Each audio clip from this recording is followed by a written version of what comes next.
Welcome back to the weekly Dragon Ball news update. This episode will be talking about the slow, agonizing death of the Dragon Ball franchise. We'll be talking about the Dragon Ball Breakers video game coming to an end, which is again another indication of the Dragon Ball recession. We'll be talking about Torishima's comments on Dragon Ball Canon, and we'll also be talking about Sparking Zero's new Switch release, which is pretty interesting, kind of harkening back to the Wii release to Dragon Ball Z Budokai Tenkaichi 3, as well as adding some cool new features. So we'll be getting into all of that and more, starting with, of course, the death of Dragon Ball. In case you guys weren't aware, Dragon Ball has been in a bit of a down period. Not a lot of content being released in terms of the manga and the anime and the movies, and the gaming isn't doing so hot either. Sparking Zero is losing a lot of players, and the Xenoverse 2 DLC is apparently taking a long time to create, and that can be seen in the sales. So let's talk about this unfortunate development. Bandai Namco's financial result of the first quarter, which is 3-month period between April 1st, 2025 to June 30th, 2025 of the fiscal year ending March 31st, 2026. So Gundam is on top with 65.4 billion, One Piece is at 32.8 billion, Dragon Ball is at 26.5 billion, and Naruto is at 6.8 billion. Now, Naruto being so low is surprising to me, but I guess that's not too surprising. The thing that I'm more concerned with is One Piece being at 32 and Dragon Ball being at 26. Now, One Piece being at 32 isn't necessarily a bad thing if you're a Dragon Ball fan, but it does indicate something concerning that Dragon Ball will have to fight an uphill battle to basically catch up. So if you just go ahead and break these numbers down here, you can see for the fiscal year 2025 full year results, Dragon Ball was at 190, One Piece was at 139. And then if you look at the first quarter here, for Dragon Ball, it's at 31, and for One Piece, it's at 33. So there is a little bit of an advantage, but if you look from the first quarter to the full year, you can definitely see that Dragon Ball Daima releasing, the advertising and hype around that, and then the death of Toriyama, I feel like that gave Dragon Ball a major advantage to One Piece, and ended up actually blowing One Piece out of the park. So it's not surprising for Dragon Ball to be able to make a comeback, but at this point, it's unsure. So if you look at their full year plan, which is basically what they're predicting will happen, Dragon Ball will be at 150 and One Piece will be at 140. Now, the 150 for Dragon Ball for the full year is not that great when you look at how it was last year. But again, last year had the unprecedented death of Toriyama, and then an anime coming out, and that was really exciting and got people really invigorated. I don't even know if they'll be able to hit this 150 mark, because One Piece is performing a bit on par with itself in the first quarter, but if you look at Dragon Ball, it's underperforming. So I don't even understand how they would even get to 150 at this point, because it's doing so much worse with the first quarter for last year. And again, if you look at last year's results and this year's, you can see Dragon Ball is just a little below One Piece, but then it's able to skyrocket past it very much. And then in this year, with One Piece being at 32.8 and Dragon Ball being at 26.5, One Piece is leaving Dragon Ball in the dust. And it looks like for the full year plan, they're keeping things a bit conservative, because they realize there's not enough content out there to excite people into buying stuff for the brand. So if you look at this next image here, this graph, look at the graph, everybody. So look at the sales. So 2024, unsurprisingly, not a lot going on in the realm of Dragon Ball, so the sales aren't that great. Then if you look at 2023, you had Dragon Ball Super Superhero in 2022 and 2023, you know, that whole advertising cycle and things like that. So you can see a big jump from 2022 to 2023. Then you see a bit of a dip, and then of course we had the release of Daima, and we had the passing of Toriyama. And the passing of Toriyama was a beautiful thing, because the whole community came together, and a whole lot of fans came out of the woodwork to show support for the franchise, and it shot right back up. So One Piece did torch Dragon Ball in 2024, and then Dragon Ball shot up, barely past it in 2025. So One Piece actually saw a rise, and even though it saw a rise, Dragon Ball was able to rise higher. And that is interesting, but when you take a look here, it looks like Dragon Ball will have a little bit of a bigger hill to climb in this case.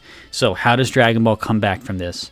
It is a slow death. There is no arguing against it. Without content, there is nothing to talk about. And when there's nothing to talk about, there's nothing to advertise. And when there's nothing to advertise, there's nothing to buy. And if there's nothing to buy, your profits go down. That's basically how it goes. Everybody knows this. If you don't know this, I'm surprised.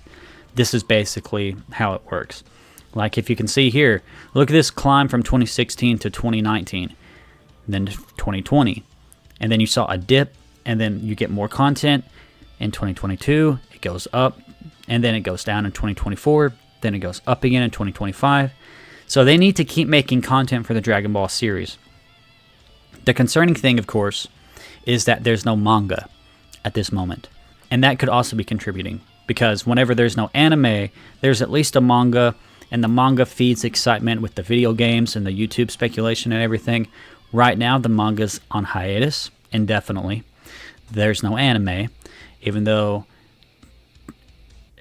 Akio Ioku talked about a 10-year plan for Dragon Ball, I'm not seeing it. I'm not seeing the 10-year plan. He may have a 10-year plan, but they haven't announced anything. So you're not getting people excited about the brand. So at this point, there is a way to come back from this. I'm not saying Dragon Ball is dead forever, but it is dying. And we need a plan. We need them to say something. We need them to announce something. Dragon Ball Gexhin Squadra is not going to reinvigorate the series. Sparking Zero is not going to do much in regards to its DLC. I think the DLC needs more kick. It needs more action. They need stages. They need story content, more what-if content being added into the DLC. And Xenoverse 2 actually does a pretty good DLC model. The problem is they're taking a long time to release it. So, at this point, I don't want to say Dragon Ball is dead, but it is dying, and we need a reset. We need somebody to come in with a plan and fix things up. Of course, we know there's a big copyright battle behind the scenes keeping the manga from returning, but that doesn't mean they can't announce a movie or an anime, because from everything I've heard and everything I'm understanding, Ioku has those rights. That's how he was able to do Dragon Ball Daima with no worries, and that's how he was able to announce the 10-year plan, and how he was able to tease that they're working on the next project right now. But they need to outright say, we're making a movie. Make it official. Don't answer it in an interview, kind of teasing it. Publicly, officially announce that you're working on a movie. That's all you need to do. Announce it, release a poster, do something. Okay, let's move on to the comments Torishima made regarding Canon. So Torishima says, I'll just give my personal view. First of all, Toriyama was very messy. He often forgot character continuity. Second, he was always focused on what would make fans happy, so he made up stories that don't overlap. In short, there's no continuity or timeline, period.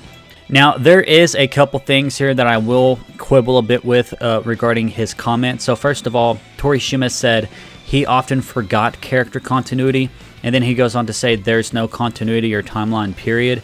This just doesn't make sense to me. Torishima should know there is a timeline because he was part of the editorial staff. There's a clear timeline when you go from Dragon Ball from the beginning to the end. There is a passage of time. He's right that Toriyama did forget character continuity. If you are unaware, I just released a video where we talked about how Toriyama originally intended for Launch to just be written out of the story because the voice actress asked him to. And then he forgot that was the reason why she was gone. And then he assumed he forgot that she was even meant to be in the story. So Toriyama does do stuff like that where he forgot. But I don't think it's as simple as there's no continuity or timeline, period. There is a clear continuity. It's also why Toriyama said that he thinks that the movies from Toei take place in an alternate dimension. Now, with all that being said, Torishima does have some degree of credibility, of course, being the original editor of Dragon Ball, and that should not be discounted or disregarded. I'm not saying that. I'm simply saying it's not as simple as we need to listen to Torishima because he's the expert on the matter. Now, Torotaro also said that he believes everything is canon. So we're in this interesting situation where there are two people involved in the creation of Dragon Ball, and they both know Toriyama, but when it comes down to it, the only person that you really need to consider is Toriyama himself. And the most we got from him was that he thought the movies did not exist in his universe, you could say. So I don't think that this is necessarily a hard confirmation that canon does not exist in Dragon Ball. Torishima thinks there's no continuity, but he contradicts himself by admitting that Toriyama just forgot character continuity. And again, he says he was focused on what would make fans happy, and that's true. Toriyama would throw in Super Saiyan 4 into Dragon Ball Daima and wouldn't care. Like, that's cool. I like that about Toriyama. But at the same time, that doesn't mean that Dragon Ball Super and Dragon Ball Daima can't coexist whenever we've had things coexisting that you think wouldn't coexist before, such as the End of Z and the Dragon Ball Super anime. The Dragon Ball Super anime contradicts the End of Z in several ways, but everybody acknowledges that the End of Z is canon to the extent that you believe canon is real, otherwise known as continuity. Everything Toriyama touches is continuity. And to the extent that he is involved with Dragon Ball Super, there are things that he wrote in Dragon Ball Super that do contradict Dragon Ball Z's End of Z saga, but we still understand that they take place in the same reality, you could say. Whereas with Dragon Ball GT, most people think that it does not take place in the same continuity as Dragon Ball Super because there are too many inconsistencies. But there are also inconsistencies between Daima and Super. So it's this weird canon situation where I always say just look at what Toriyama was mostly involved with. It's Dragon Ball, Dragon Ball Z, Dragon Ball Super, and Dragon Ball Daima. That is the Toriyama canon to me. That is his continuity. Even if things don't fit, it is what he made. So that's my opinion on the Torishima comments. Next, talking about the big breaker situation, which is unfortunate. I'll just go ahead and quote what the Iron Cane said on Twitter. This should be fairly brief. The battle pass for breakers this season has no end date, and the new banners don't either. With everything in mind, it truly seems like this is the game's last season/update. Broly has great animations, but is actually pretty weak as a raider in my opinion. It's been a wild ride, man.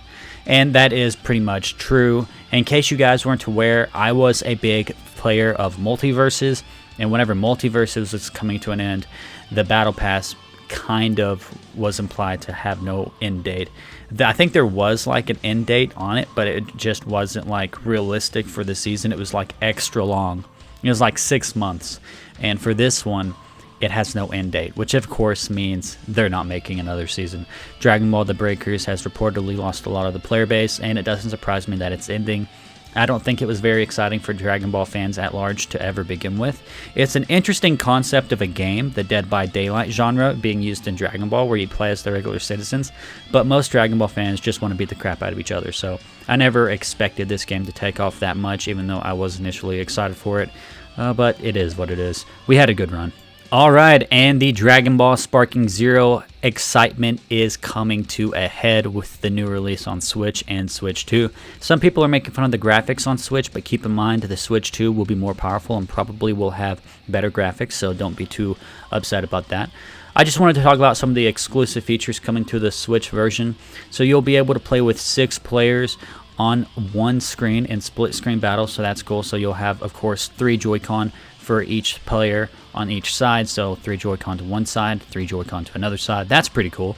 And then they'll also do the motion controls, which if you're a fan of Dragon Ball Z Budokai Tenkaichi 3, you'll remember that that game on Wii had motion controls. So that's exciting as well. So in case you guys are in for some nostalgia baiting, if you want to go back to whenever you were a kid playing Budokai Tenkaichi 3 on Wii, this will be the best way for you to do that. And then of course you have your usual Nintendo Switch fare where you can play locally with other players in handheld mode, and that will be pretty exciting. I'm definitely going to be playing it on Switch too.